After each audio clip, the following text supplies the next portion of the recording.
नमस्कार दोस्तों, स्वागत है आपका लेट्स क्रैक एमपी एग्ज़ाम के इस प्लेटफॉर्म पर जहां पर हम संपूर्ण विश्व भूगोल पढ़ रहे हैं, जहां पर कंप्लीट ज्योग्राफी की हम बात कर रहे हैं, वर्ल्ड ज्योग्राफी, संपूर्ण विश्व भूगोल या कंप्लीट वर्ल्ड ज्योग्राफी की हम बात कर रहे हैं। और कंप्लीट वर्ल्ड ज्योग्राफी में हमने यूनिवर्स के बारे में पढ़ना स्टार्ट किया था। जो हमारा पहला चैप्टर है या पहली यूनिट है वो यूनिवर्स है, वो ब्रह्मांड है। उसके बारे में बहुत से टॉपिक हम डिस्कस कर चुके हैं। पिछली क्लास में हमने पृथ्वी के बारे में डिस्कस किया था, हमने अर्थ के बारे में डिस्कस किया था, और आज की क्लास में हमें डिस्कस करना है उपग्रह के बारे में। और उपग्रह के बारे में जब हम डिस्कस करेंगे तो हम चंद्रमा के बारे में डिस्कस करेंगे, हम मून के बारे में डिस्कस करेंगे। तो आज की क्लास का विषय चंद्रमा होगा। इसके करंट अफेयर्स भी हम डिस्कस करेंगे। 31 जनवरी 2018 को जो सुपर ब्लड मून की घटना हुई, 22 जुलाई 2019 में जब चंद्रयान 2 लॉन्च किया गया, unfortunately it was not that much successful. Partially success हो पाया, पूरी तरीके से वो सक्सेसफुल नहीं हो पाया था, वो भी डिस्कस करेंगे। चंद्रयान 3 को लेकर के क्या तैयारी है वो भी डिस्कस करेंगे। अपोलो 11 की भी हम बात करेंगे। तो चलिए शुरू करते हैं हमारे इस लेक्चर को। आगे बढ़ने से पहले दोस्त मैं आपको बता दूं कि तो आप अनअकैडमी ऐप डाउनलोड कर सकते हैं दोस्त, और वहां पर MPPSC और व्यापम का गोल सेलेक्ट करें। गोल सेलेक्ट करने के बाद 1 साल का प्राइस 6300 रुपये है, और 2 साल का जो प्राइस है वो 7560 मतलब 7560 रुपये है। अच्छा, ये प्राइस आपको तभी मिलेगा दोस्त जब आप मेरा कोड SG Live अप्लाई करेंगे। आप मेरा कोड अप्लाई करें SG Live और आपको 10% का इमीडिएट डिस्काउंट मिलेगा।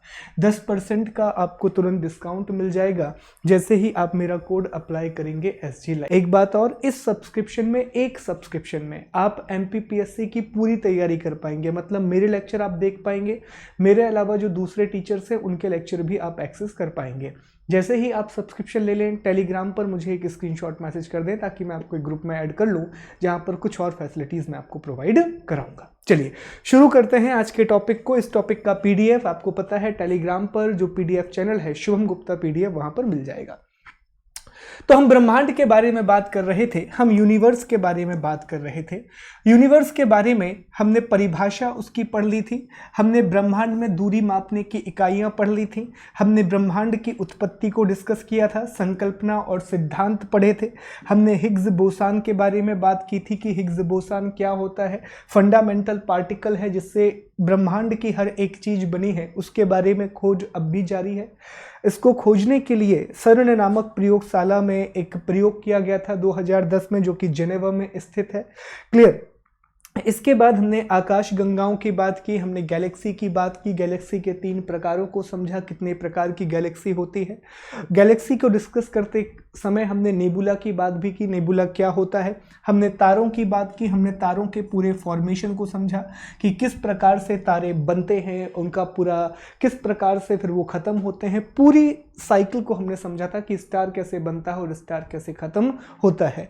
उसके बाद हमने ब्लैक होल को भी डिस्कस किया था, कृष्ण छिद्र को हमने डिस्कस किया था, सौर मंडल के बारे में हमने बात कर ली है, सोलर सिस्टम क्या होता है, सूर्य के बारे में हमने डिस्कस किया, सन के बारे में बहुत सारी बातें 2 लेक्चर में हमने कवर की कि सूर्य क्या होता है, उसके लिए कौन कौन से मिशन लॉन्च किए गए हैं। इसके बाद ग्रहों पर हमने बहुत विस्तार से चर्चा की, जो प्लैनेट होते हैं उस पर ऑलमोस्ट 3 लेक्चर के माध्यम से हमने बहुत विस्तार से चर्चा की, 3 या 2 लेक्चर के माध्यम से ग्रहों के हर एक पहलू को समझा, उससे संबंधित जो फैक्ट हैं उन फैक्ट को हमने डिस्कस किया। इसी क्रम में हमने पृथ्वी पर भी एक सेपरेट लेक्चर में बात की, अर्थ के बारे में सारे महत्वपूर्ण तथ्य हमने डिस्कस किए। आज का जो हमारा 13वां टॉपिक आज स्टार्ट होगा, जिसका नाम है उपग्रह, जिसका नाम है सैटेलाइट। जिसका नाम क्या है? उपग्रह, जिसका नाम है सैटेलाइट। और आज हमें सैटेलाइट के बारे में डिस्कस करना है, आज हमें उपग्रहों के बारे में डिस्कस करना है। इसके बाद एक लेक्चर और रह जाएगा, अन्य आकाशीय पिंड। इन पर 2 लेक्चर में बनाऊंगा। एक तो हम पढ़ेंगे अदर सेलेस्टियल बॉडीज के बारे में, और दूसरा हम पढ़ेंगे कि स्पेस टेक्नोलॉजी में क्या क्या हो रहा है। मतलब जैसे अभी आप लोगों ने एक प्रयोगशाला का नाम सुना होगा, लीगो। तो लीगो बहुत ज्यादा चर्चा में है, तो लीगो का संबंध भी स्पेस से ही है। अभी जो लीगो है तो उसका एक लीगो का सेंटर इंडिया में भी, महाराष्ट्र में भी बन रहा है, आप लोग जानते हो। तो लीगो में हमें ग्रेविटेशनल वेव की स्टडी हम करते हैं, जो गुरुत्वाकर्षण तरंगें होती हैं उनका अध्ययन लीगो प्रयोगशाला के द्वारा किया जाता है। हाल ही में पता पड़ा है कि 2 ब्लैक होल का मर्जर हुआ है यूनिवर्स में, जिसकी वजह से कुछ ग्रेविटेशनल वेव्स की स्टडी की गई है। इससे पहले जो न्यूट्रॉन तारे हैं, तो न्यूट्रॉन तारे से जो ग्रेविटेशनल वेव्स निकलती हैं उनकी स्टडी भी लीगो के द्वारा की जाती है। बेसिकली एक लेजर टेलीस्कोप टाइप की चीज होती है, ये बहुत सेंसिटिव होता है चूंकि ग्रेविटेशनल वेव को पकड़ना, इसलिए लीगो जैसी चीज को लगाया जाता है। तो लीगो के बारे में भी हम डिस्कस करेंगे, अलग अलग जगह पर ये कार्यरत है आगे और ये डेवलप हो रहा है। उसके अलावा न्यू होराइजन टेलीस्कोप जो है उसके बारे में भी हम डिस्कस करेंगे, हबल टेलीस्कोप के बारे में डिस्कस करेंगे, इंटरनेशनल स्पेस स्टेशन के बारे में बात करेंगे। तो 2 लेक्चर और हम लेंगे और कोशिश करूंगा एक ही लेक्चर में हम ये सारी चीजें खत्म कर देंगे। तो अदर सेलेस्टियल बॉडी, इसके बाद हमारा एक और लेक्चर होगा। तो चलिए शुरू करते हैं आज की क्लास को और बात करते हैं उपग्रहों की, बात करते हैं सैटेलाइट की। इसे मून भी कह दिया जाता है।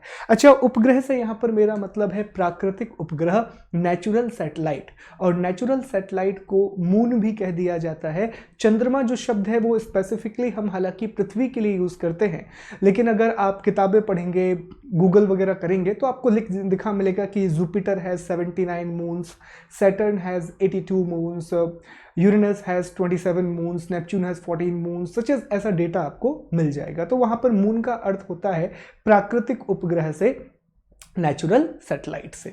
तो सबसे पहले हमें यह समझना होगा कि आखिर उपग्रह क्या होता है, what is the meaning of satellite. आगे स्टार्ट करने से पहले एक छोटी सी बात पृथ्वी के बारे में पढ़ना रह गई थी, उपग्रह हम पढ़ने वाले हैं, उससे पहले एक छोटी सी बात पिछली क्लास में रह गई थी पृथ्वी के बारे में। बात क्या है, 1 मिनट में ग्लोब लेकर के आता हूं तो चीजों को आप बेहतर तरीके से समझ पाएंगे। देखिए, बात कुछ इस तरह से है, हमने पृथ्वी का आकार डिस्कस किया था, हमने अर्थ का शेप डिस्कस किया था, और उसमें बस एक ही बात रह गई थी जो मुझे क्वेश्चन में भी पूछा गया कि सर ऐसा क्या कारण है कि जो पृथ्वी है वो भूमध्य रेखा पर आपको आगे की ओर उसका उभार दिखाई देता है, जबकि ध्रुवों पर यह चपटी दिखाई देती है, पोल्स पर आपको ये चपटी दिखाई देती है। तो हमने देखा था ना, जिगॉइड शेप है, पोल्स पर ऐसे दबी हुई है पृथ्वी और भूमध्य रेखा पर आगे की ओर निकली हुई है। जो भूमध्य रेखा वाला इलाका है वहां पृथ्वी का उभार ज्यादा है। क्लियर, ये क्वेश्चन पूछा था जो मैं एड्रेस कर रहा हूं इस चीज में। तो इस चीज को, ये जो पृथ्वी का आगे निकला हुआ हिस्सा है, तो इसे इक्वेटोरियल बल्ज कहा जाता है। इसे क्या कहा जाता है, इसे इक्वेटोरियल बल्ज कहा जाता है। ये जो हिस्सा है जो भूमध्य रेखा के यहां पर जो पृथ्वी है वो आगे की ओर आपको उभरी हुई दिखाई देती है, तो इस पर्टिकुलर सिचुएशन को इक्वेटोरियल बल्ज कहा जाता है। अब अगर आप देखें तो पृथ्वी की जो रेडियस आपको देखने के लिए मिलेगी वो इक्वेटर पर आपको देखने मिलेगी 6378 किलोमीटर, और पोल पर यही रेडियस आपको देखने के लिए मिलेगी 6356 किलोमीटर। तो यहां पर आप देखें एक डिफरेंस आपको दिखाई दे रहा है, ये अंतर आपको दिखाई देता है। तो इस अंतर को, पृथ्वी की जो त्रिज्या है, जो पृथ्वी की रेडियस है, तो वहां पर आपको पोल पे कम दिखाई देगी और यही चीज आपको इक्वेटर पर ज्यादा दिखाई देती है, यही चीज विषुवत रेखा पर आपको ज्यादा दिखाई देती है। इसका कारण क्या है, तो इसका कारण ये होता है दोस्त, इसका रीजन क्या होता है, तो इसका कारण है गुरुत्वाकर्षण बल। गुरुत्वाकर्षण के अलावा पृथ्वी की घूर्णन गति, और घूर्णन गति के कारण लगने वाला अपकेंद्रीय बल। अपकेंद्रीय बल, ठीक है।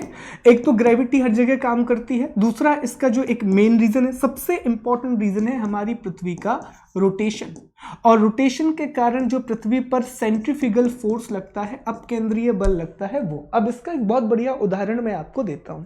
जब भी कोई गोल चीज होती है और जब भी कोई भी गोल आकार की चीज को आप घुमाते हो तो उसमें क्या होता है, ग्रेविटी अंदर की ओर काम करती है और बल जो है वो बाहर की ओर काम करता है।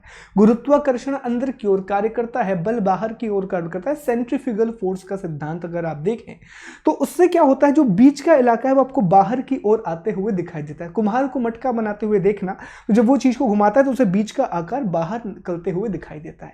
तो जब हमारी पृथ्वी जो कि गोल आकार में है, अगर not exactly circle but kind of circle, तो गोल आकार में है और जब वो तेज गति से घूम रही थी, बहुत सालों से, अरबों सालों से हमारी पृथ्वी घूम रही है, तो पृथ्वी के घूर्णन करते करते करते क्या हुआ है, वही सिद्धांत जो मटके वाला सिद्धांत है वो यहां पर भी अप्लाई हुआ और पृथ्वी भूमध्य रेखा से थोड़ा बाहर की ओर निकली हुई दिखाई देती है। अब एक छोटी सी बात आपको यहां और समझना है, हमारी पृथ्वी पर यह अंतर बहुत ज्यादा हमें नहीं दिखाई देता। अगर आप देखें तो कुछ 20 या 30 किलोमीटर का ही अंतर है, 56, 10, 66, 10, 76। तो अगर आप देखें तो 22 किलोमीटर का ये डिफरेंस हमको सिर्फ यहां पर देखने के लिए देखने को मिलता है। लेकिन अगर यही चीज आप जुपिटर और सैटर्न पर अप्लाई करेंगे तो जो उनकी त्रिज्या है, चूंकि उनका आकार बहुत बड़ा है, उनका जो शेप है वो बहुत ज्यादा बड़ा है, तो जो जुपिटर है, जुपिटर में 7% का डिफरेंस आपको देखने के लिए मिलेगा और जो शनि ग्रह है उसमें 11% का डिफरेंस आपको देखने के लिए मिलेगा। जो आपका जुपिटर है तो जुपिटर में अराउंड 7% का डिफरेंस है त्रिज्या में, ध्रुवों पर और इक्वेटर पर। तो ये चीज बस आपको इतनी याद रखनी है। बहुत सिंपल सा क्वेश्चन आपको याद रखना है कि क्यों पृथ्वी का उभार ज्यादा है भूमध्य रेखा की ओर, इक्वेटर की ओर। तो आप आंसर कर सकते हैं कि देखिए पृथ्वी के घूर्णन गति के कारण और पृथ्वी के अपकेंद्रीय बल के कारण, जो सेंट्रीफ्यूगल फोर्स होता है और पृथ्वी का जो रोटेशन होता है उसके कारण ये स्थिति निर्मित होती है। तो बस इतना बस आप याद रखिएगा, दैट इज इट। इससे ज्यादा आपको नहीं पूछा जाएगा। यही पूछेगा कि आकार ऐसा क्यों है, तो बता दीजिएगा घूर्णन की वजह से ऐसा आकार है और अपकेंद्रीय बल की वजह से ऐसा आकार है, सेंट्रीफ्यूगल फोर्स की वजह से ऐसा शेप है। और अगर आपको ज्यादा पढ़ना है, ऑल्दो नॉट नीडेड, पर क्योंकि ये मैथमेटिक्स का टॉपिक है, ठीक है, तो इसमें आप इक्वेटोरियल बल्ज लिख के सर्च करेंगे तो बहुत सारी थ्योरम वगैरह आपको देखने के लिए मिल जाएंगे। ये एक सिंपल सा है कि Jovian planet rotates much faster than terrestrial planet. एक तो फास्टर भी रोटेट करते हैं और साइज भी बड़ा होता है। From the principle of conservation of angular momentum, कोणीय संवेग का रूल भी इसमें लगेगा। Faster rotation speed makes the outer planet much wider than the equator, so called equatorial bulge. An equatorial bulge is different between the equatorial and polar diameter of a planet due to the centrifugal force exerted by the rotation about the body's axis. A rotation body tends to form an obsolete sphere rather than the sphere. तो बस ये दो कारण आपको याद रखना है, घूर्णन के कारण और अपकेंद्रीय बल के कारण। इसके कारण क्या होता है, सेंट्रीफ्यूगल फोर्स के कारण, अपकेंद्रीय बल के कारण जो पृथ्वी का भूमध्य रेखा वाला इलाका है वो आपको उभरा हुआ दिखाई देता है। That's it. इतना पॉइंट बस याद रखें और आपका पृथ्वी वाला ये टॉपिक रह गया था तो मैंने आपको कवर करा दिया। अब हम डिस्कस करते हैं इंपॉर्टेंट बात कि उपग्रह क्या होता है। अब हम डिस्कस करते हैं कि आखिर सैटेलाइट क्या होता है, उपग्रह क्या होता है। तो अगर आप परिभाषा के तौर पर बात करें तो उपग्रह ऐसे आकाशीय पिंड होते हैं, ऐसी सेलेस्टियल बॉडी होती है, ऐसे आकाशीय पिंड होते हैं, ऐसी सेलेस्टियल बॉडी होती है जो सूर्य की परिक्रमा करते हैं। तो आप कहेंगे सर हर कोई सूर्य की परिक्रमा करता है? हर कोई सूर्य की परिक्रमा कर रहा है। जो क्या करते हैं, जो सन को रेवोल्यूशन करते हैं, लेकिन उसके अलावा ये किसी ग्रह की परिक्रमा भी करते हैं, किसी ग्रह की परिक्रमा भी करते हैं।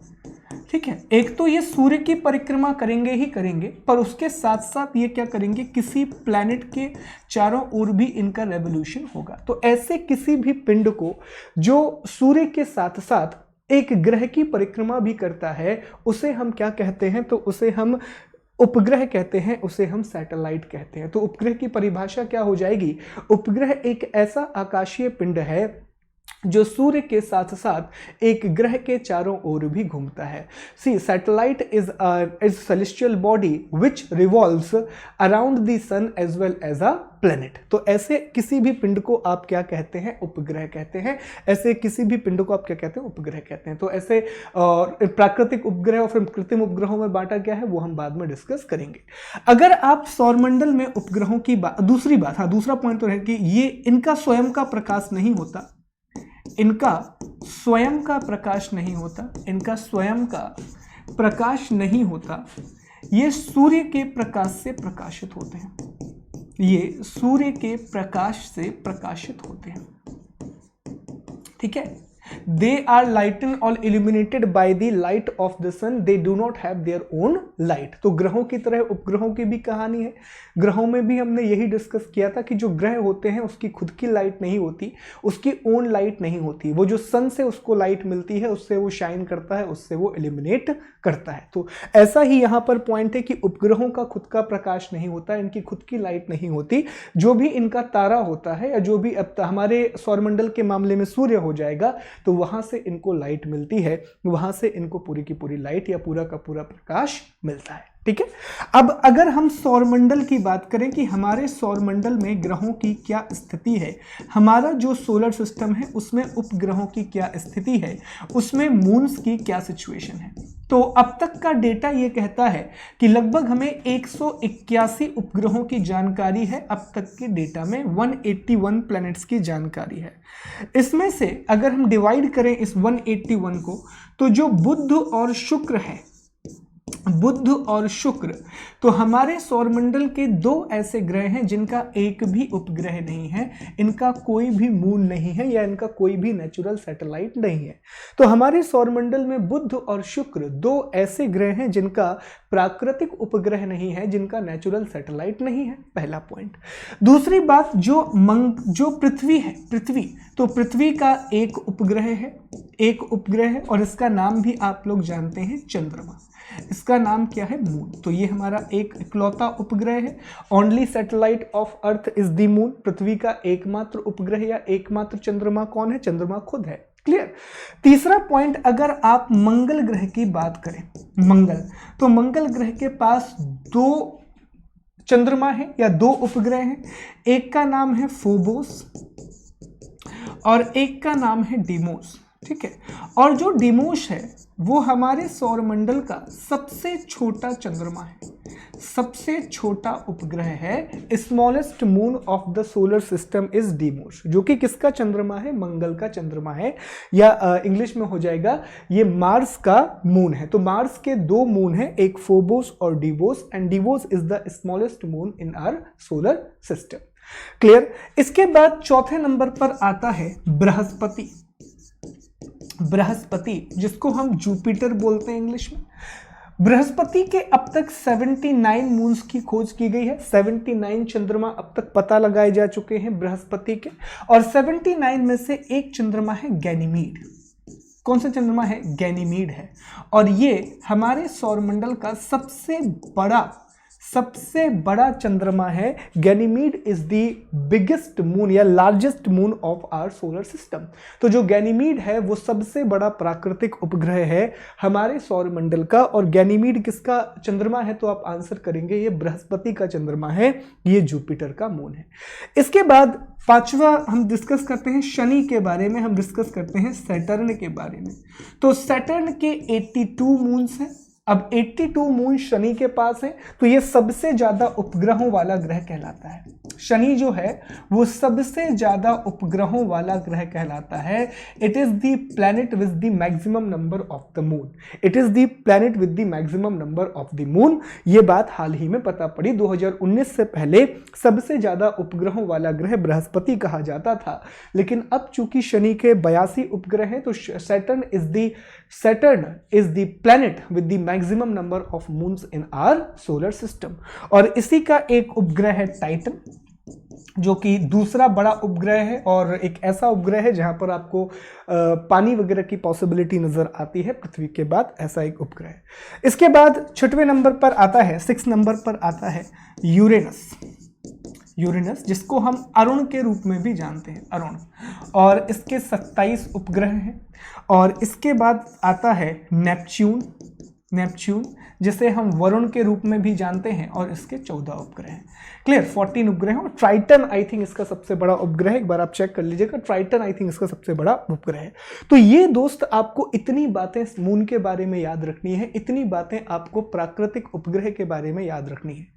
जो नेचुरल सैटेलाइट होते हैं उनके बारे में इतनी चीजें आपको पता होनी चाहिए कि हमारे सौरमंडल में 181 के आसपास अभी ज्ञात उपग्रह हैं। सबसे ज़्यादा उपग्रह शनि के पास हैं, सैटर्न के पास है, और दो ग्रह ऐसे हैं जिनके पास कोई भी उपग्रह नहीं है, बुध और शुक्र, मरकरी और Venus they have no moon. Clear. जो सबसे छोटा उपग्रह है, स्मॉलेस्ट मून है, वो डीमोस है, जो कि मंगल का एक चंद्रमा है, ये आपको याद रखना है। टाइटन जो है वो शनि का एक चंद्रमा है, शनि का एक मून है। और बृहस्पति का गैनीमीड हमारे सौरमंडल का सबसे बड़ा उपग्रह है। इतनी बातें आपको उपग्रह के बारे में याद रखनी है, इतनी बातें आपको सैटेलाइट के बारे में पता होनी चाहिए। चलिए अब हम आगे बढ़ते हैं। ये सारी चीजें आपको पीडीएफ में मिल जाएंगी, और पीडीएफ आप टेलीग्राम पर जाएं, शुभम गुप्ता पीडीएफ सर्च करें, वहां पर सारे पीडीएफ मिल जाएंगे। क्लियर। और वहां पर मैंने एक मैसेज पिन करके रखा हुआ है, वो मेरे पुराने जितने भी लेक्चर थे उन सभी का एक ज्वाइंट पीडीएफ है, तो वहां पर आप देख सकते हैं। ठीक है, चलिए आगे बढ़ते हैं। तो ये उपग्रहों के बारे में जानकारी हो गई, ये पढ़ लीजिएगा, पीडीएफ से आपको पढ़ने मिल जाएगा। अब हमें डिस्कस करना है चंद्रमा के बारे में। हमारा 13वें नंबर का टॉपिक अब हम डिस्कस करेंगे, और हम बात करेंगे चंद्रमा के बारे में। तो चंद्रमा के बारे में दोस्त सबसे पहला पॉइंट जहां से मैं चंद्रमा को स्टार्ट करना चाहता हूं, मून के टॉपिक को, वो ये है कि जब आप पृथ्वी से आसमान की ओर देखते हैं तो एक तो आपको चमकती हुई चीज दिखाई देती है, वो सूर्य है, वो सन है। लेकिन सूर्य के बाद दूसरी सबसे चमकती हुई चीज है, दूसरी सबसे चमकती हुई चीज, चमकती हुई, चमकता हुआ क्या बोलेंगे इसे? आकाशीय पिंड बोलेंगे। Okay, second brightest celestial body after sun, second brightest celestial body after the sun. जब पृथ्वी से हम आकाश की ओर देखते हैं, हम आसमान की ओर देखते हैं, तो सबसे चमकदार तो हमको सूर्य ही दिखाई देता है। सबसे ज्यादा जो चीज शाइन करती है वो सन ही होता है। लेकिन सूर्य के बाद जो चीज हमको सबसे ज्यादा चमकती हुई दिखाई देती है वो चीज है चंद्रमा। तो पृथ्वी से आकाश पर देखते जब हम हैं, तो सूर्य के बाद सबसे ज्यादा चमकदार चीज जो आपको दिखाई देती है वो कौन है? चंद्रमा है। बहुत सारी कहानियां हैं, चंदा मामा शुरू से बचपन से वही सुनते हुए आए हैं, so it has the very much important. एक चैनल है, मैं यहाँ पर एक चैनल का आपको बताना चाहूंगा, व्हाट इफ करके एक चैनल है, अगर आप लोगों को अभी टाइम मिले देखिएगा। व्हाट इफ करके एक चैनल है, और उसमें एक वीडियो पड़ा है, what if we don't have the moon, क्या हो अगर हमारे पास चंद्रमा ना हो। जरूर जाकर के वो वीडियो देखिएगा, पहले ये लेक्चर देख लेना ताकि चंद्रमा के बारे में एक बेसिक इंफॉर्मेशन आपको मिल सके, और फिर जाकर के ये वीडियो देखना। इट्स अ ब्यूटीफुल वीडियो, उसको जरूर देखिएगा आप लोग जाकर के। क्लियर। चलिए आगे बात करते हैं। पहली बात तो हो गई कि सर चलिए चंद्रमा जो है वो सबसे ज्यादा चमकती हुई चीज है, दूसरी चमकती हुई चीज है आफ्टर द सन। दूसरी बात तो ये, अगर इसका इंट्रोडक्शन दें तो पृथ्वी का एकमात्र प्राकृतिक उपग्रह, पृथ्वी का एकमात्र प्राकृतिक उपग्रह है अर्थ ओनली नेचुरल सैटेलाइट। ठीक है, जो पृथ्वी का एकमात्र प्राकृतिक उपग्रह है, अर्थ ओनली नेचुरल सैटेलाइट। तीसरी बात आप लोग जानते हैं कि यह स्वयं के प्रकाश से प्रकाशित नहीं होता, स्वयं के प्रकाश से प्रकाशित नहीं होता। तो ये पॉइंट हमने अभी डिस्कस किया था कि जितने भी उपग्रह होते हैं, जितनी भी सैटेलाइट होती है, उनके पास खुद का लाइट नहीं होता। वो जो लाइट सन से आती है उसी के रिफ्लेक्शन से वो हमको चमकते हुए दिखाई देते हैं, उसी के रिफ्लेक्शन से उनमें शाइन आती है। तो कोई भी उपग्रह इंक्लूडिंग चंद्रमा ऐसे उपग्रह हैं जो स्वयं के प्रकाश से प्रकाशित नहीं होते, वो सूर्य के प्रकाश से प्रकाशित होते हैं। चौथा पॉइंट आपको याद रखना है कि ये सौरमंडल का पांचवा बड़ा ग्रह है, ये सौरमंडल का पांचवा बड़ा उपग्रह है। It is the fifth largest, ठीक है, fifth largest moon of solar system, moon of solar system. It is the fifth largest moon of solar system. ये हमारे सौरमंडल का पांचवा सबसे बड़ा उपग्रह है, ये पॉइंट आपको याद रखना है। इसके बाद अगर आप घनत्व की बात करें, अगर आप डेंसिटी की बात करें, तो ये भी आपको याद रखना है कि बृहस्पति जो है, जुपिटर जो है, उसका एक उपग्रह है, उसका एक सैटेलाइट है जिसका नाम है आईओ। और ये हमने पहले भी डिस्कस किया था, जब हमने बृहस्पति वाला लेक्चर पढ़ा था तो उसमें 4 गैलीलियन मून के बारे में हमने बात की थी, जिसमें से एक आईओ भी था।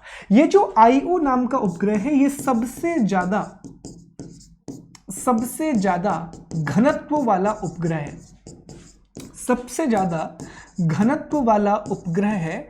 इट इज द डेंसिएस्ट, ठीक है, मोस्ट डेंस भी कह सकते हैं, moon in our solar system, most dense moon in our solar system.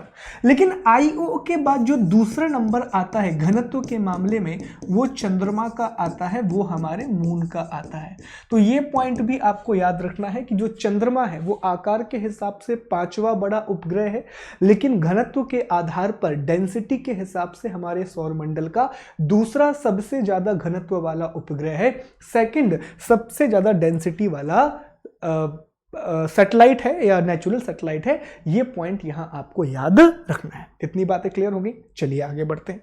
अगली कहानी आती है कि सर ये जो चंद्रमा है इसके अध्ययन को क्या कहा जाता है, इसके अध्ययन को क्या कहा है? तो इसके चंद्रमा के अध्ययन को सेलेनोलॉजी कहा जाता है, सेलेनोलॉजी कहा जाता है। क्या कहा जाता है? सेलेनोलॉजी कहा जाता है। ये पॉइंट भी आपको मिल जाएगा। तो स्टडी ऑफ मून जो होता है वो सेलेनोलॉजी के नाम से जाना जाता है। क्लियर? चंद्रमा को लूनर के नाम से भी जाना जाता है। ये पॉइंट भी आपको याद रखना है। अगला पॉइंट आता है कि चंद्रमा का निर्माण कैसे हुआ, कैसे हमारे जो चंद्रमा है उसका फॉर्मेशन हुआ, कैसे हमारे चंद्रमा का निर्माण हुआ।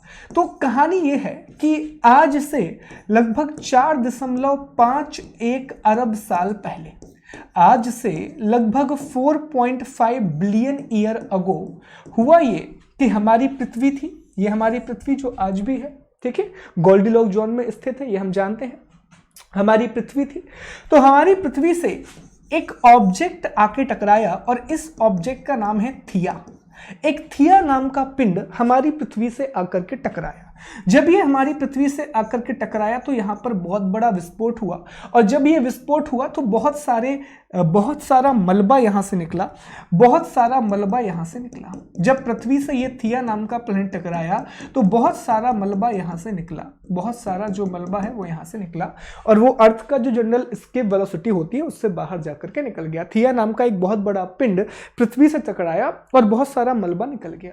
ये मलबा जब अंतरिक्ष में था तो ये लगातार घूमने लगा, घूमते घूमते सामान्यतः इसमें क्या हो गया, संगठित हो गया, और इससे एक पिंड बन गया, और वो पिंड पृथ्वी के गुरुत्वाकर्षण के प्रभाव में आकर के उसके चारों ओर घूमने लगा, और पृथ्वी के चारों ओर घूमने वाले इसी पिंड को हमने क्या नाम दिया, मून दिया। सी ये एक थ्योरी है, ये एक थ्योरी है। इसके अलावा भी बहुत सी थ्योरी चंद्रमा को लेकर के हैं कि चंद्रमा कैसे बना, पर एक थ्योरी जो वैज्ञानिकों के द्वारा दी जाती है उनका कहना यही है कि आज से 4.5 अरब साल पहले एक पिंड आया था थिया नाम का। थिया नाम का ये पिंड आया, ये चंद्रमा से टकराया। जब थिया नाम का ये पिंड आया, ये पृथ्वी से टकराया, और जब ये पृथ्वी से टकराया तो पृथ्वी से बड़ी मात्रा में मलबा निकला, बड़ी मात्रा में डेब्री आया, और उस डेब्री का अल्टीमेटली डिपोजिशन हुआ, या उसके बीच में चीजें संगठित हो गई, और उसके बाद एक पिंड का निर्माण हुआ, चंद्रमा। ठीक है, अब इस चंद्रमा में इसका जो सतह है वो स्टेबल नहीं है, तो इसकी वजह से इसमें क्या होता है, लगातार इसमें ज्वालामुखी आते हैं।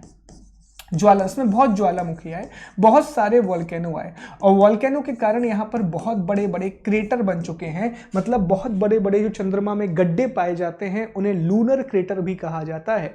तो बहुत सारे ज्वालामुखी के कारण यहाँ पर बहुत बड़े बड़े गड्ढे पाए जाते हैं, यहाँ पर बहुत बड़े बड़े क्रेटर पाए जाते हैं। तो ये पॉइंट भी आपको याद रखना है कि चंद्रमा के फॉर्मेशन के लिए जो एक पॉसिबल थ्योरी दी जाती है वो यही है कि थिया नाम का एक पिंड पृथ्वी से 4.5 अरब साल पहले टकराया था, पृथ्वी से मलबा निकला, उस मलबे के बीच में संगठन हुआ, उसके संगठन से चंद्रमा का निर्माण हुआ। इसी क्रम में जब उसका निर्माण हो रहा था तो बहुत सारे ज्वालामुखी विस्फोट हुए, जिसके कारण चंद्रमा पर क्रेटर का निर्माण हो गया। बहुत सारे क्रेटर्स आपको चंद्रमा की सतह पर दिखाई देते हैं।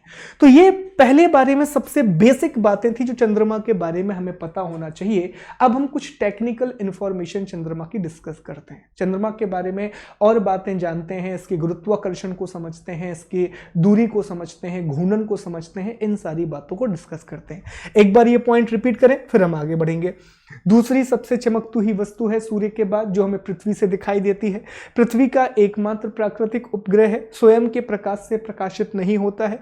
सौरमंडल का 5वां बड़ा उपग्रह है, आकार के हिसाब से, घनत्व के हिसाब से ये दूसरा बड़ा उपग्रह है आईओ के बाद। अध्ययन को सेलेनोलॉजी कहा जाता है। निर्माण जो है वो 4.5 अरब साल पहले थिया नाम का एक पिंड के पृथ्वी से टकराने के बाद इसका निर्माण हुआ।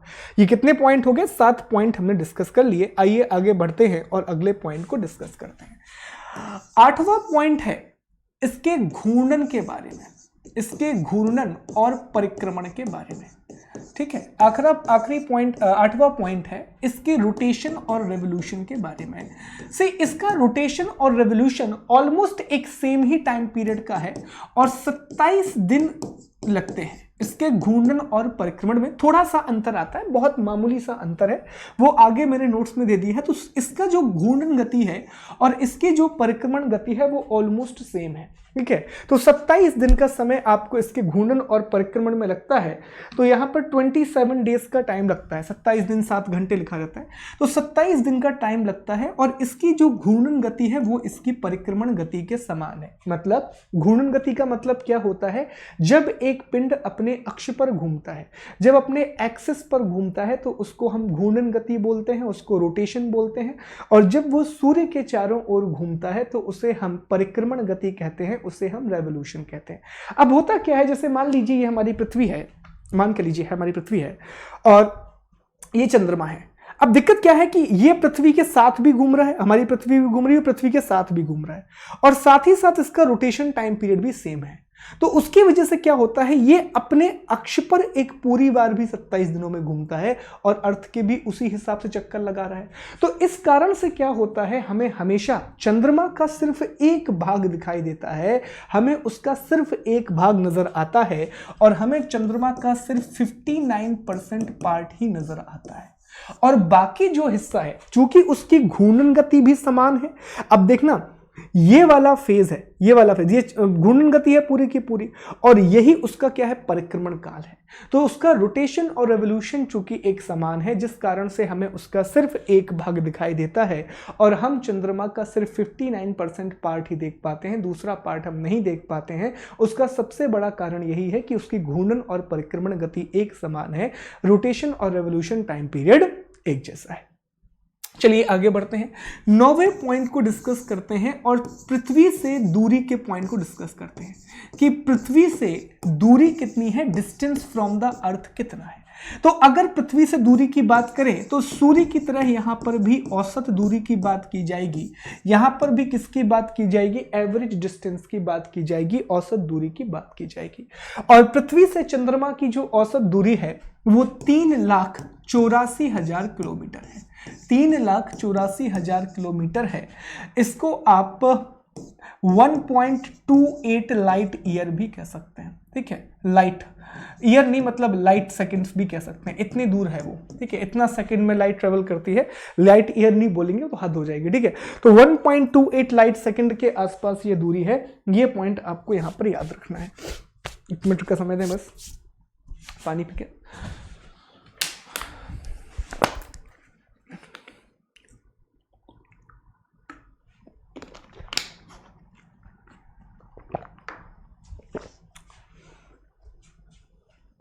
चलिए, अब यहां पर भी ये शब्द आया है औसत, यहां पर भी ये वर्ड आया है एवरेज। इसका मतलब वही हुआ जो सूर्य के बारे में हम डिस्कस किए थे कि देखिए पृथ्वी और सूर्य के बीच में दूरी हमेशा एक समान नहीं रहती।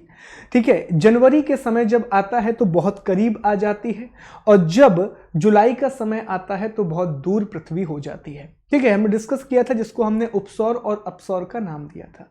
उसी प्रकार से जो चंद्रमा और पृथ्वी के बीच की दूरी है, मून और अर्थ के बीच का डिस्टेंस है, वो भी हमेशा एक समान नहीं रहता, वह भी बदलता रहता है। जैसे इसे 2 भागों में बांटा जाता है, एक उपभू और दूसरा अपभू। एक क्या होता है, उपभू, और दूसरा होता है अपभू। ये न्यूनतम दूरी कहलाती है। ये क्या कहलाती है, ये न्यूनतम दूरी कहलाती है। इसको पेरिगी बोलते हैं, पेरिगी, और इसको एपोगी बोलते हैं। ठीक है, ये पॉइंट आपको याद रखना है। ये न्यूनतम दूरी है पृथ्वी और चंद्रमा के बीच में, और इस समय जो दूरी है वो लगभग 3,62,000 किलोमीटर के आसपास हो जाती है। इतना पॉइंट आपको याद रखना है।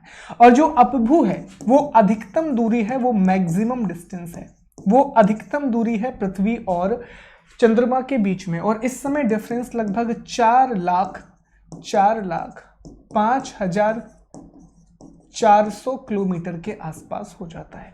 तो बस आपको इतना पॉइंट याद रखना है, एक पेरिगी और एपोगी, जैसा हमने वहां पर उपसौर और अपसौर याद किया था, उसी तरह से यहां पर याद रखें कि सूर्य और पृथ्वी और चंद्रमा के बीच की जो दूरी है वो न्यूनतम जब होती है तो उसे उपभू कहा जाता है, उसे पेरिगी कहा जाता है, और इस टाइम पे डिस्टेंस 3,62,000 किलोमीटर के आसपास आ जाता है। और जब अधिकतम दूरी होती है तो उसे अपभू कहा जाता है, मैक्सिमम डिस्टेंस जब होता है तो उसे एपोगी कहा जाता है, और यहाँ पर डिफरेंस 4,05,400 किलोमीटर के आसपास आ जाता है। तो ये डिफरेंस आपको देखने के लिए मिलता है जब सूर्य, चंद्रमा और पृथ्वी के बीच की दूरी इस प्रकार से प्रभावित होती है। तो ये पॉइंट भी आपको याद रखना है, पेरिगी और एपोगी वाला। याद रखिए, चंद्रमा से बहुत से प्रश्न आ सकते हैं क्योंकि ये बहुत ज्यादा चर्चा में रहा है। इसके बाद अगर हम 10वें पॉइंट की बात करें तो अब यहां पर पॉइंट आता है गुरुत्वाकर्षण का, ग्रेविटेशनल फोर्स का। तो पृथ्वी के मुकाबले चंद्रमा पर जो गुरुत्वाकर्षण है वो पृथ्वी के गुरुत्वाकर्षण का 1/6 है, ये पॉइंट आप जानते हैं। और गुरुत्वाकर्षण की वजह से दो बड़े घटना पृथ्वी पर होते हैं, एक ज्वार और दूसरा भाटा। टाइड और एब का जो घटना है वो पृथ्वी पर होता है, और पृथ्वी पर जो ज्वार भाटा की घटना होती है, जो ज्वार भाटा का घटना पृथ्वी पर होता है, उसका सबसे बड़ा कारण क्या है? तो उसका सबसे बड़ा कारण है गुरुत्वाकर्षण चंद्रमा का। हालांकि सूर्य का गुरुत्वाकर्षण भी काम करता है, लेकिन सबसे बड़ा कारण है चंद्रमा का गुरुत्वाकर्षण, gravitational force of the moon. ज्वार भाटा जब हम पढ़ेंगे तो उसको बहुत अच्छे से हम डिस्कस करेंगे, आगे जाकर के हम ग्रहण की संकल्पना को भी पढ़ेंगे, तब भी हम इन बातों को बहुत ध्यान से समझेंगे कि ग्रहण क्या होता है, किस प्रकार से सूर्य ग्रहण और चंद्र ग्रहण का कंसेप्ट आता है। जब हम ग्रहण के बारे में पढ़ेंगे तभी हम ज्वार भाटा के बारे में भी पढ़ेंगे, और सारी चीजें फिर आप वहां पर समझ पाएंगे ध्यान से, ठीक है। तो अभी बस इतना याद रखें कि इसका घूर्णन और परिक्रमण काल एक समान होता है, 27 दिन 7 घंटे के आसपास का, जिस कारण से चंद्रमा का सिर्फ 59% भाग ही हम देख पाते हैं।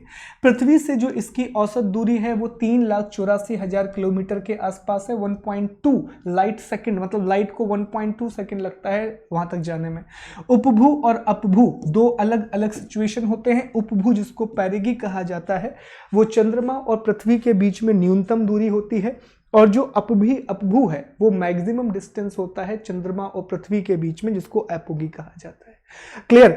जो पृथ्वी का गुरुत्वाकर्षण है उसका 1/6 हिस्सा ही चंद्रमा पर काम करता है, मतलब ऑलमोस्ट जीरो ग्रेविटी मान के चलिए, ऑलमोस्ट, ठीक है।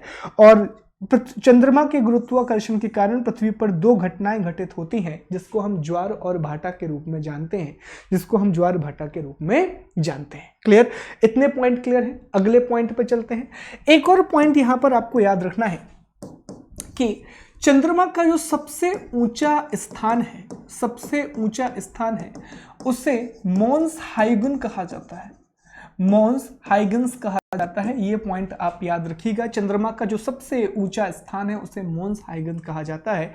ये पॉइंट आपको याद रखना है, क्योंकि ये हो सकता है पूछ लिया जाए, समय चल रहा है, चंद्रमा के बारे में बहुत सारी चीजें चल रही हैं, तो ये पॉइंट हो सकता है आपसे पूछ लिया जाए। तो ये याद रखिएगा कि मोन्स हाइगन्स, ठीक है, ये लिखा भी हुआ है, मोन्स हाइगन्स जो है वो चंद्रमा का सबसे ऊंचा स्थान है। ये पॉइंट आपको याद रखना है। तो चंद्रमा के बारे में ये इतनी सामान्य जानकारी आपको पता होना चाहिए, ये जनरल इंफॉर्मेशन है हमारे मून के बारे में। हमने अब तक क्या क्या डिस्कस कर लिया? हमने ये डिस्कस किया कि चंद्रमा का निर्माण कैसे हुआ, तो थिया नाम का एक पिंड पृथ्वी से टकराया था, जिसके कारण चंद्रमा का निर्माण हुआ। फिर हमने ये डिस्कस किया कि क्यों चंद्रमा का सिर्फ 59% भाग ही हमें दिखाई देता है, क्योंकि चंद्रमा का घूर्णन और परिक्रमण काल एक जैसा है, रोटेशन और रेवोल्यूशन पीरियड एक समान है, जिसके कारण सिर्फ 59% पार्ट ही हमको दिखाई देता है, रेस्ट ऑफ द पार्ट हम नहीं देख पाते हैं। फिर हमने ये डिस्कस किया कि डिस्टेंस कितना है, तो 3,84,000 किलोमीटर का डिस्टेंस है, लेकिन वो उपभू और अपभू, पेरिगी और एपिगी के टाइम पे अलग अलग हो जाता है। उसकी ग्रेविटेशनल पावर को डिस्कस किया, ग्रेविटी की वजह से हमारे यहाँ पर ज्वार भाटा की घटना आती है, और ये भी डिस्कस किया कि सबसे बड़ा जो ऊंचा स्थान है चंद्रमा पर वो मोन्स हाइगन्स है। इतने पॉइंट हमने अब तक डिस्कस कर लिए। अब हमें 3 चीजों को समझना है जिनका संबंध करंट अफेयर्स से। 3 शब्द आप लोगों ने करंट अफेयर्स में सुने होंगे। एक आपने सुना होगा ब्लू मून, एक आपने सुना होगा ब्लू मून की घटना, एक आपने सुनी होगी रेड मून की घटना, रेड मून भी आपने सुना होगा, और एक घटना आपने सुनी होगी सुपर मून की घटना, सुपर मून। और जब 31 जनवरी 2018 का समय आया था तो उस समय पे जो है वो सुपर ब्लू ब्लड मून हो गया था, तो एक ही साथ आ गया था, ठीक है। रेड मून को और इसी को ब्लड मून भी कहा जाता है, ये भी आपको पता होगा, रेड मून या ब्लड मून इसको कहा जाता है। तो ये तीन शब्द आपने सुने होंगे, ब्लू मून के बारे में आपने सुना होगा, ब्लड मून के बारे में आपने सुना होगा, और सुपर मून के बारे में सुना होगा, क्योंकि ये बहुत ज्यादा चर्चा में रहे थे। इन तीनों शब्दों को और समझते हैं और फिर हम आगे बढ़ जाएंगे। देखिए दोस्त, ये जो ब्लू मून है, तो ब्लू मून का अर्थ होता है जब एक माह में दो पूर्णिमा आ जाती है, जब एक माह में 2 बार पूर्णिमा आ जाती है, जब वन कैलेंडर मंथ में आपको 2 फुल मून देखने के लिए मिल जाते हैं, तो उस चीज को आप क्या बोलते हो, उसे आप ब्लू मून की घटना कहते हो। ऐसा सामान्यतः 2.5 वर्षों में होता है, 2.5 ईयर में जनरली ये होता है। हर 2.5 साल के बाद आपको ब्लू मून की सिचुएशन देखने के लिए मिलती है, जब एक माह में आपको 2 पूर्णिमा देखने के लिए मिल जाती है, एक माह में आपको 2 फुल मून देखने के लिए मिल जाते हैं, और इस सिचुएशन को क्या कहा जाता है, ब्लू मून कहा जाता है। क्लियर, सिंपल सी बात याद रखना, जब एक कैलेंडर माह में 2 बार पूर्णिमा आ जाती है, 2 बार फुल मून आ जाता है, तो उस घटना को ब्लू मून कहा जाता है। सिंपल सा पॉइंट आपको यहां पर याद रखना है। दूसरा है ब्लड मून या रेड मून। तो ये क्या होता है, जब भी चंद्र ग्रहण की स्थिति आती है,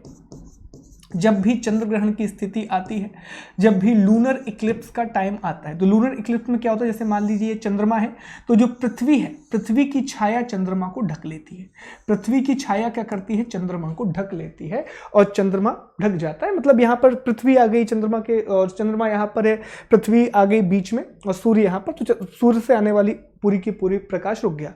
और हम पहले ही डिस्कस किए थे कि जो उपग्रह होते हैं वो सूर्य के प्रकाश से ही प्रकाशित होते हैं, तो सूर्य का प्रकाश अब यहाँ पर नहीं पहुंच पा रहा है, पर बहुत थोड़ा सा प्रकाश यहाँ पहुंचता है, जिसके कारण आपको जो चंद्रमा का इलाका है वहां आपको हल्का हल्का लाल कलर का रंग दिखाई देता है, लाल कलर का रंग दिखाई देता है।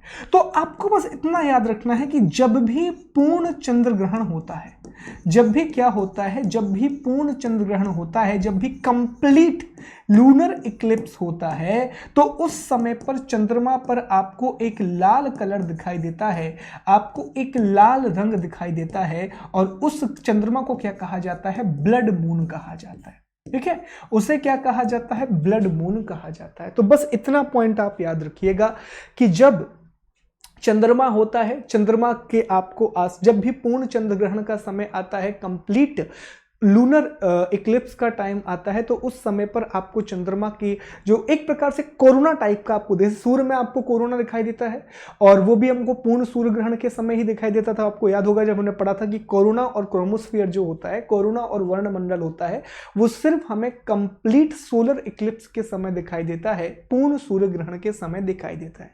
उसी तरह से जब पूर्ण चंद्र ग्रहण होता है तो आपको एक लाल लाल प्रकाश दिखाई देता है, और इस लाल प्रकाश को ही आप क्या कहते हैं, ब्लड मून कहते हैं। क्या कहते हैं, ब्लड मून कहते हैं। ये पॉइंट आपको याद रखना है।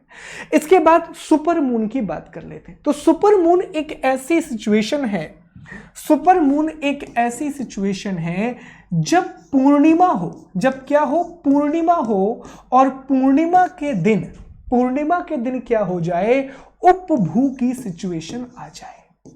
पूर्णिमा के दिन क्या हो जाए, पेरिगी की सिचुएशन आ जाए, फुल मून के दिन पेरिगी की सिचुएशन आ जाए। मतलब इसका ये हुआ दोस्त, एक तो पूर्णिमा भी हो, और जब पूर्णिमा के दिन चंद्रमा पृथ्वी के सबसे ज्यादा नजदीक आ जाता है, तो उस चीज को सुपर मून कहा जाता है। इस समय पर आपको चंद्रमा बहुत बड़ा दिखाई देता है, लेकिन याद रखें कंडीशन यही है कि चंद्रमा जो है वो पृथ्वी के पास तो आएगा, अर्थ के नजदीक तो आएगा, लेकिन जब वो अर्थ के नजदीक आएगा, जब वो पृथ्वी के पास आएगा, तो उस समय पूर्णिमा भी होनी चाहिए, उस समय फुल मून की सिचुएशन भी होनी चाहिए, और फिर चंद्रमा सामान्यतः आपको बहुत बड़ा दिखाई देता है। ऐसा ही एक बहुत बड़ा दिन आया 31 जनवरी 2018 का। 150 सालों के बाद ऐसा दिन आया जब 31 जनवरी 2018 को ब्लू मून भी हो गया, मतलब कि एक ही कैलेंडर माह में दूसरा पूर्णिमा हो गया। उसी दिन रेड मून या ब्लड मून भी दिखाई दिया, मतलब पूर्ण सूर्य ग्रहण भी आ गया। उसी दिन पूर्णिमा भी थी और उसी दिन उपभू भी था, लेकिन पूर्णिमा तो उस दिन रह नहीं पाएगी क्योंकि आप जान रहे हैं वहां पर पूरा का पूरा हो जाएगा। लेकिन चंद्रमा सबसे पास में हो गया तो उसे कह दिया गया सुपर ब्लू ब्लड मून की सिचुएशन आ गई, क्योंकि पूर्णिमा इसलिए नहीं रह पाएगी, लेकिन उस दिन चूंकि ग्रहण आ गया जिस कारण से वो सिचुएशन इस प्रकार की निर्मित हो गई। तो 31 जनवरी 2018 ऐसा दिन बना जब ब्लू मून, रेड मून और सुपर मून की घटनाएं आपको एक साथ देखने के लिए मिल गई। इसके लिए एक फोटो मैं आपको दिखाता हूं, फिर वापस से हम यहीं पर आ जाएंगे। एक फोटो है यहां पर, ये देखिए, ये सुपर मून की कंडीशन है जब चंद्रमा किसी पूर्णिमा को पृथ्वी के निकटतम होता है। Supermoon is actually just a nickname for what astronomer call a perigean full moon, a moon that is full and its closest point in its orbit around the earth. इसके बाद ये blue moon की definition है, जब एक calendar माह में 2 पूर्णिमा होती है तो दूसरी पूर्णिमा के चांद को ही क्या कहा जाता है, ब्लू मून कहा जाता है। और वो आपने सुना भी होगा, once in a blue moon, बहुत ही अच्छी कहावत है, फेमस कहावत है। और ये होता है ब्लड मून, ठीक है, जब पृथ्वी चंद्रमा पर पूर्ण छाया डालती है तब पूर्ण चंद्रग्रहण की स्थिति में उत्पन्न होती है। और ये दिन था 31 जनवरी 2018 को, ऐसा 150 सालों के बाद हुआ था, ठीक है। और क्या हुआ है इस दिन, the last time that a blue moon, super moon and a total lunar Eclipse इस दिन आपको देखने के लिए मिलता है। तो ये पॉइंट आपको यहां पर याद रखना है, इतने बिंदु आपको यहां पर याद रखना है। चलिए वापस चलते हैं, उसी टॉपिक पर चलते हैं जहां पर हम बात कर रहे थे और अब अगले टॉपिक की बात करते हैं। तो पहले एक बार रिवाइज कर लें चीजों को, क्या क्या हमने डिस्कस किया। तो देखिए अब तक हम क्या क्या पढ़ चुके हैं। तो अब तक हमने सबसे पहले उपग्रहों को समझा कि आखिर उपग्रह क्या होते हैं। उसके बाद हमने मून के बारे में जनरल इंफॉर्मेशन लिया, चंद्रमा की सामान्य जानकारी ली। इसमें हमने ये डिस्कस किया कि उसका रोटेशन क्या है, रेवोल्यूशन क्या है, गुरुत्वाकर्षण क्या है, फॉर्मेशन कैसे हुआ, सबसे ऊंचा बिंदु कौन सा है, क्रेटर वहां पर क्यों है, ज्वालामुखी बहुत ज्यादा वहां पर पाए जाते हैं। फिर हमने 3 बातें और डिस्कस की। हमने फिनोमिना डिस्कस किए, जो 3 प्रकार के अलग अलग फिनोमिना होते हैं। एक ब्लू मून का फिनोमिना होता है, एक रेड मून का फिनोमिना होता है जिसे ब्लड मून भी कहा जाता है, और फिर एक सुपर मून का फिनोमिना होता है। ये 3 हमने फिनोमिना डिस्कस किए। अब चौथा और आखिरी पॉइंट बचा है और वो है मिशन का। वो कौन सा पॉइंट है, वो अंतरिक्ष कार्यक्रम है, वो चंद्रमा पर भेजे गए मिशन, चंद्रमा पर भेजे गए मिशन, ये आखिरी पॉइंट होगा। और इसी के साथ चंद्रमा के बारे में सारी बातें खत्म हो जाएंगी। तो अब हमें डिस्कस करना है कि मानव जाति के द्वारा, जो ह्यूमन स्पीसीज है, उसके द्वारा कितने मिशन चंद्रमा के अध्ययन के लिए भेजे गए हैं। उसमें भारत के 2 महत्वपूर्ण मिशन हैं, चंद्रयान 1 और चंद्रयान 2, उसके बारे में भी हमें डिस्कस करना है। तो आइए शुरू करते हैं और डिस्कस करते हैं चंद्रमा पर भेजे गए महत्वपूर्ण mission, important mission sent to the moon. सबसे पहले हम बात करते हैं कि नासा के द्वारा कौन कौन से मिशन भेजे गए। नासा के द्वारा कौन कौन से मिशन भेजे गए, तो नासा के द्वारा सबसे पहला मिशन, जो चंद्रमा पर पहला मिशन भेजा गया था, वो पायोनियर नाम का था। किस नाम का था, वो पायोनियर नाम का मिशन था, जो कि 1958 में भेजा गया था। लेकिन ये फेल हो गया था, ये काम नहीं कर पाया था। ये क्या हो गया था, ये फेल हो गया था। तो याद रखें, अगर पूछा जाए कि सबसे पहला मिशन जो चंद्रमा पर भेजा गया तो वो पायोनियर ही था, जो नासा के द्वारा, उस समय नासा नहीं होता था, उसमें डीडीओ करके डिपार्टमेंट होता था, उसके द्वारा भेजा गया था, लेकिन ये फेल कर गया था। क्लियर। इसके बाद भी नासा ने बहुत से मिशन भेजे, जैसे कि लूनर ऑर्बिटर, एक फेमस मिशन है इनका, लूनर ऑर्बिटर करके एक मिशन भेजा, which is very much famous, बहुत फेमस मिशन है। तीसरा एक एक्सप्लोरर 33 करके एक मिशन भेजा था, which is also very famous mission, बहुत इंपॉर्टेंट मिशन है, बहुत फेमस मिशन है, जो नासा के द्वारा भेजा गया था। चौथा मेजर जो मिशन हमें डिस्कस करना है वो है अपोलो 11। अपोलो 11 अब तक का चंद्रमा पर भेजा गया सबसे महत्वपूर्ण मिशन है, क्योंकि ये वो मिशन है जिसके द्वारा अंतरिक्ष में पहली बार इंसान गया था, अंतरिक्ष में इंसानों को भेजा गया था।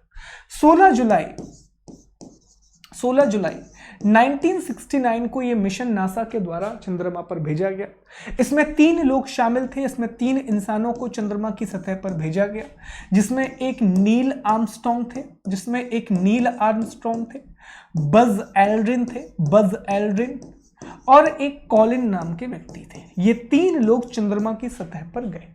इसमें से नील आर्मस्ट्रॉन्ग और बज एल्ड्रिन ये 20 जुलाई 1969 को चंद्रमा की सतह पर उतरे। ये चंद्रमा के सरफेस पर उतरे। और इसमें से भी पहले व्यक्ति कौन थे? तो पहले व्यक्ति थे नील आर्मस्ट्रॉन्ग, जो कि चंद्रमा की सतह पर कदम रखने वाले पहले व्यक्ति बने। तो ये पॉइंट भी हमें याद रखना है कि अपोलो 11 के द्वारा 16 जुलाई 1969 में 3 लोग चंद्रमा पर गए थे, जिसमें नील आर्मस्ट्रॉन्ग, बज एल्ड्रिन और कॉलिन शामिल थे। नील आर्मस्ट्रॉन्ग पहले व्यक्ति थे जिन्होंने चंद्रमा पर पहला कदम रखा था, और दूसरा कदम भी वही रखेंगे, लेकिन तीसरा कदम जनरली किसने रखा था? बज एल्ड्रिन के द्वारा रखा गया था। तो ये पॉइंट यहां पर आपको याद रखना है अपोलो 11 मिशन के बारे में। ये नासा के महत्वपूर्ण मिशन है। नासा के अलावा यूएसएसआर के द्वारा भी बहुत सारे मिशन भेजे गए, और पहला ऐसा मिशन था लूना। और लूना पहला ऐसा रोवर है जो चंद्रमा पर सफल हुआ था। ठीक है, तो पहले सफलता चंद्रमा पर पहुंचने में नासा को नहीं मिली थी। नासा ने पायोनियर ट्राई किया था, पर पायोनियर फेल कर गया था। लेकिन जो लूना है, जो कि 59 में ही टेस्ट किया गया था, वो सक्सेसफुल हो गया था, वो सफल हो गया था। हालांकि पूरे तरीके से सफल नहीं हुआ था, पार्शियली सक्सेस हुआ था, पर सक्सेस हुआ था। तो लूना जो है वो इनका मिशन है। लूना के अलावा एक और मिशन है कॉस्मोस, बस आपको याद रखना है किसका मिशन है। और एक और मिशन है स्पुतनिक। ठीक है, तो इतने मिशन आपको याद रखने हैं जो यूएसएसआर के द्वारा भेजे गए थे, जो कि सोवियत संघ के द्वारा भेजे गए थे। इसके बाद इंडिया की बारी आती है, हमारे प्यारे देश भारत की बारी आती है, और भारत के द्वारा अब तक 2 मिशन भेजे गए, और दोनों का नाम आप जानते हैं। एक का नाम है चंद्रयान 1, जो कि 22 अक्टूबर 2008 को भेजा गया, और दूसरा मिशन है चंद्रयान 2, जो कि 22 जुलाई 2019 को भेजा गया। इसके अलावा अब तीसरा मिशन प्लानिंग में है, जिसका नाम है चंद्रयान 3, और मोस्ट प्रोबेबली 2021 में इस मिशन को भेजा जाएगा। तो ये इंडिया के मिशन है, जिसमें चंद्रयान 1 शामिल है, जो कि 22 अक्टूबर 2008 को भेजा गया था। चंद्रयान 2 शामिल है, जो कि 22 जुलाई 2019 को भेजा गया, और चंद्रयान 3 2021 में भेजा जा सकता है।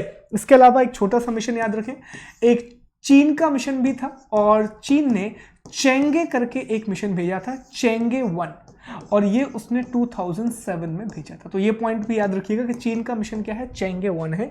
इतने पॉइंट आपको याद रखना है। ये महत्वपूर्ण सोलर मिशन है जो अलग अलग कंपनियों के द्वारा, अलग अलग स्पेस एजेंसीज के द्वारा भेजे गए हैं। क्लियर? इसमें से हमने अपोलो 11 को बहुत डिटेल में डिस्कस कर लिया। जितनी बातें जानना चाहिए था उतनी सारी बातें यहां पर हमने डिस्कस कर ली। अब हमें इंडिया के मिशन की बात करनी है, भारत के मिशन की बात करनी है कि भारत के द्वारा जो चंद्रयान 1 और चंद्रयान 2, इसके बारे में कुछ डिटेलिंग कर लेते हैं। कुछ सवाल यहां से आने की संभावना है, आइए डिस्कस करते हैं। और सबसे पहले बात करते हैं चंद्रयान 1 की। सबसे पहले हम डिस्कस करते हैं चंद्रयान 1 के बारे में। चंद्रयान 1, तो चंद्रयान 1 जो है वो 22 अक्टूबर 2008 को PSLV C11 के द्वारा सतीश धवन केंद्र श्रीहरिकोटा से भेजा गया था। यह पॉइंट आपको याद रखना है कि जो चंद्रयान 1 है वो 22 अक्टूबर 2008 को PSLV C11 के द्वारा सतीश धवन केंद्र श्रीहरिकोटा से चंद्रमा पर भेजा गया था, अंतरिक्ष में भेजा गया था। यह पॉइंट आपको याद रखना है। अब इसे हम याद क्यों करते हैं तो समझना। इसको याद करने का सबसे बड़ा कारण क्या है कि इस पर एक उपकरण लगा था जिसे M3 नाम दिया जाता है। क्या नाम दिया जाता है? M3, जिसका फुल फॉर्म है मून मिनीरोलॉजी मैपिंग। इस नाम का एक उपकरण इस पर लगा हुआ था, और इसी उपकरण के द्वारा ये जो M3 नाम का उपकरण है, इसने जानकारी दी थी कि चंद्रमा पर बर्फ पाया जाता है, मतलब चंद्रमा पर पानी भी है, तो आइस के बारे में जो जानकारी मिली थी वो चंद्रयान 1 के द्वारा मिली थी। तो चंद्रयान 1 का एक बहुत बड़ा कंट्रीब्यूशन स्पेस साइंस में है, जो अंतरिक्ष विज्ञान है उसमें चंद्रयान 1 का एक बहुत महत्वपूर्ण योगदान है, क्योंकि इसने बर्फ की खोज की थी, आइस पार्टिकल के बारे में इसने जानकारी दी थी। इसके अलावा जो दूसरे उपकरण यहाँ पर लगे हुए थे, एक मून क्राफ्ट रोवर मिशन लगा हुआ था और बहुत सारे कैमरे लगे हुए थे, तो इससे खनिज के बारे में जानकारी मिली थी। ठीक है, खनिज के अलावा आपको बहुत सारे फोटोज भी यहां से मिले थे, फोटोज भी आपको चंद्रमा की बहुत सारी मिली थी। तो ये चंद्रयान 1 के बारे में आपको याद रखना है। PSLV C11 के द्वारा सतीश धवन केंद्र श्रीहरिकोटा से इसको छोड़ा गया था। M3 नाम का इसमें उपकरण लगा था, जिसके द्वारा बर्फ की जानकारी हमको मिली थी। ये पॉइंट आप याद रखें। इसके बाद दूसरी बात आपको याद रखना है, दूसरा मिशन हमारा कौन सा हुआ, चंद्रयान 2। अनफॉर्चुनेटली ये पूरी तरह से सफल नहीं हो पाया, ये सापेक्षता सफल हुआ था, ये पूर्ण रूप से सफल नहीं हुआ था। ये लैंड कर गया था, पर वहां पर फिर कुछ इश्यूज आ गए थे। तो आप जानते हैं 22 जुलाई 2019 को सतीश धवन केंद्र, जो कि कहां पर है, श्रीहरिकोटा में है, यहां से GSLV मार्क 3 के द्वारा इसको जो चंद्रयान है उसको चंद्रमा पर भेजा गया। अब जब चंद्रमा पर इसे भेजा गया तो इसमें 2 उपकरण लगे थे, एक इसमें लैंडर था, और एक इसमें रोवर था। एक मिनट, जो लैंडर है उसका नाम विक्रम था, विक्रम नाम का लैंडर इसमें लगा हुआ था, और जो रोवर है उसका नाम मुझे एक मिनट देखना पड़ेगा। तो रोवर है प्रज्ञान नाम का एक रोवर इसमें लगा हुआ था। ठीक है, सॉरी ये दिमाग से निकल गया था, प्रज्ञान नाम का एक रोवर इसमें लगा हुआ था। तो इतना पॉइंट आपको याद रखना है। चंद्रयान 2 पहुंचा, पर अनफॉर्चुनेटली ये सक्सेस नहीं हो पाया पूर्ण रूप से, पर बहुत सारी सफलता इसने अर्जित की। तो इतने पॉइंट आपको चंद्रयान 1 और चंद्रयान 2 के बारे में याद रखने हैं। चंद्रयान 3 को प्लान किया गया है और 2021 में चंद्रयान 3 को लॉन्च किया जा सकता है। Again we are planning the another milestone mission of India to reach on the moon. ठीक है, और इस प्रकार से ये अलग इसलिए था क्योंकि इस बार हमें सॉफ्ट लैंडिंग करनी थी, और सॉफ्ट लैंडिंग करने के बाद एक रोबोट जाता, जो रोवर है प्रज्ञान, वो जाता और वो चंद्रमा का अध्ययन करता और फिर भारत को जानकारी उससे मिलती। पर सॉफ्ट लैंडिंग नहीं हो पाई किसी भी कारण से, और ये मिशन सक्सेसफुल नहीं हो पाया। 14 दिन का ये मिशन होता, ठीक है, क्योंकि एनर्जी मिलती रहती, सोलर डे के हिसाब से मिशन होना था। चंद्र दिवस 14 दिन का होता है, तो उस हिसाब से ये मिशन काम करना था। तो ये पॉइंट बस आपको पता होना चाहिए चंद्रयान 1 और चंद्रयान 2 के बारे में। अब ये सारी की सारी बातें जो मैंने आपको बताई हैं, ये PDF के फॉर्म में मैं आपको अवेलेबल करा दूंगा। तो आप मेरा Telegram channel Shubham Gupta PDF जो है वहां पर जाएं और सारी चीज का PDF आपको मिल जाएगा। क्लियर? तो दोस्त, इसी के साथ हमारा आज का ये लेक्चर खत्म होता है, आज की हमारी ये क्लास खत्म होती है। और आज की क्लास में चंद्रमा के बारे में हमने सारी इंपॉर्टेंट बातें डिस्कस कर ली, हमने मिशन को डिस्कस कर लिया, जो करंट में मुद्दे थे उनको डिस्कस कर लिया। अगली क्लास में हम अन्य आकाशीय पिंडों की बात करेंगे, अदर सेलेस्टियल बॉडीज की हम बात करेंगे। तब तक के लिए आप सभी लोग अपना बहुत ख्याल रखिए। दोबारा से आपसे मुलाकात होगी। और जाने से पहले दोस्त मैं आपको बता दूं कि अगर आप MPPSC मुख्य परीक्षा की तैयारी करना चाहते हैं तो आप हमारे अनअकैडमी के प्लेटफॉर्म को ज्वाइन कर सकते हैं। और वहाँ पर दोस्त अगर आप मेरा कोड अप्लाई करते हैं SG Live, तो SG Live कोड अप्लाई करने पर आपको 10% का इमीडिएट डिस्काउंट मिलेगा। और उसके साथ साथ आपको प्रीलिम्स और मेंस की कंप्लीट प्रिपरेशन कराई जाएगी, जहाँ पर 5 सब्जेक्ट मुख्य परीक्षा के लिए मैं पढ़ा रहा हूँ, जिसमें शामिल है ज्योग्राफी, जिसमें शामिल है पॉलिटी, इकोनॉमी, एथिक्स और इन्वायरमेंट। आने वाले समय में हिंदी और निबंध की क्लासेस भी मैं मेंस मुख्य परीक्षा के लिए आपको लेकर के आने वाला हूं। अगर समय हमको मिलता है तो निश्चित तौर पे हिंदी और निबंध की क्लासेस भी हम लेकर के आएंगे। क्लासेस लगातार वहां पर हो रही हैं, 6 क्लासेस एक हफ्ते में होती हैं। So much guys, thank you.